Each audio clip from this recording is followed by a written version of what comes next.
Resident Evil 4.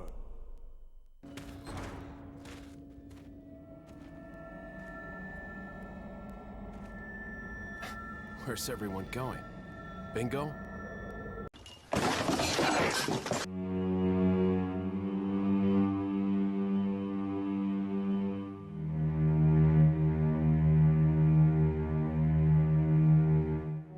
With the Resident Evil 4 remake being out now, I thought this would be a good time to go back and replay the original to see how well it holds up in 2023. Resident Evil 4 was originally released for the Nintendo GameCube as an exclusive back on January 11th of 2005.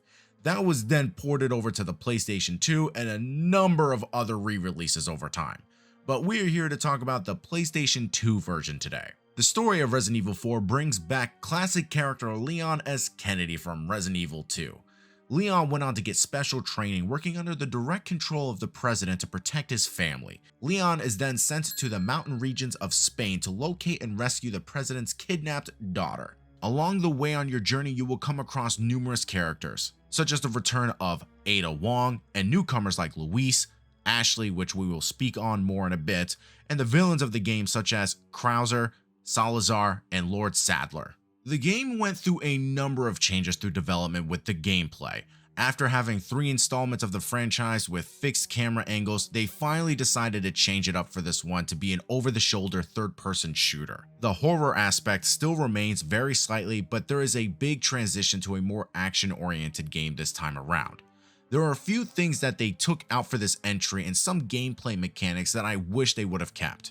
For instance, they got rid of ink ribbons, thank God. I never liked the idea of limited saves. Resident Evil 4 provides plenty of moments to let you save throughout the game. You have way more inventory space, however you cannot reload your weapons while in the inventory screen like you could in the previous titles. You must reload them in real time, which I get. It was just nice to be able to reload all of your guns through the inventory screen without having to pull every single gun out and reload them that way. So it was a bit upsetting that this feature was removed just because it was very time consuming to pull every single gun out. I can also discard items now, which is very nice because I always hated having to go to a chest to store items because I ran out of room. Treasure and quest items also do not take inventory slots, which is very neat. You will want to be on the lookout for treasure too, as they can be ways to make money in this game by selling them to the merchant. The merchants can provide you with heals, weapons, and allow you to upgrade your guns. You may want to hold off on selling certain treasure as you can combine them with other items and increase the overall value later on and give you a lot more money. Resident Evil 4, just like its predecessors, keep the tank-like controls, which is not terrible, but the fact that strafing is not in this game, which could be a big help to turn around corners without having to do these weird movements to maneuver Leon into position to shoot enemies. Speaking of which, every gun in the game, minus the sniper rifles, have a laser attachment, as it's going to be your only way to know what you are aiming at. And just like in the other installments, you must stop and aim every time you want to shoot your enemies. I never really liked the idea of being completely stationary when shooting. Being able to back up at the same time would be nice to avoid enemy attacks. At the beginning of the game, you are going to want to be on the lookout for bear traps because they are planted everywhere. And since I do not have a CRTV television to be able to play these games on anymore, the resolution looks like crap on modern screens, which makes it even more difficult to be able to spot the traps. Oh, and you better rescue this dog at the start, because if you don't, then I hope you burn in hell. So zombies are no longer a thing. However, in Resident Evil 4, the locals are essentially brainwashed by this virus that they have been injected with that grows inside them to pretty much make them monsters. And while the horror element has been stripped away, there are still very tense moments that this game creates by adding in enemies with chainsaws and the very creepy regenerators and Iron Maidens. Now, as far as I am aware, Resident Evil 4 is the first one in the franchise to introduce QuickTime events. They are pretty infrequent at the beginning, but then they show up pretty often throughout later in the game. I do not mind them now as an adult, but when I was a kid, I hated them.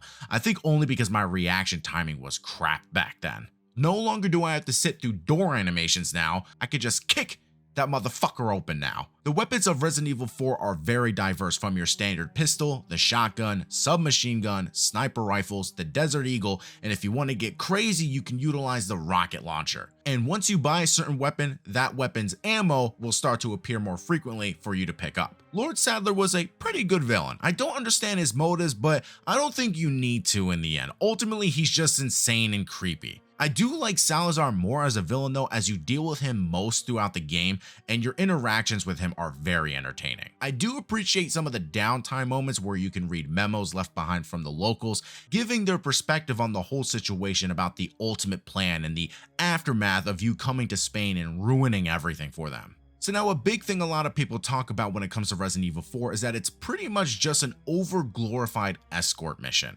which at times can certainly feel that way when you finally find Ashley and you have to help her get through certain parts of the map. And since it's been so long since I did a full playthrough of this game, I definitely was not looking forward to that part. But it wasn't actually all that bad. Ashley will stay behind you most of the time, and when she is in front of you, she will duck out of the way when you aim your gun. At certain points, you can even tell her to wait at a specific spot or hide, which then allows you the freedom to deal with the enemies without worrying about her. There can be times, however, where she might get in the way of gunfire and take a bullet by mistake, or you have to stop an enemy from kidnapping her again. She does have a health bar also, which can be annoying that you have to keep track of that too, but for my playthrough it wasn't that bad, and I think some people can over exaggerate how the Ashley missions are. Half the time she's being recaptured anyway, which gives you the freedom again away from her. The game ends in chapters. It tells you how many enemies you've killed, how well your aim is, and how many times you've died for that chapter and the overall total up until that point. It is quite nice being able to see how well you've done, and once you beat the game, it gives you a score. The boss fights are very well done. It can be a bit annoying that you have to make sure that you are very well equipped before going into the fight, or else you are kinda screwed.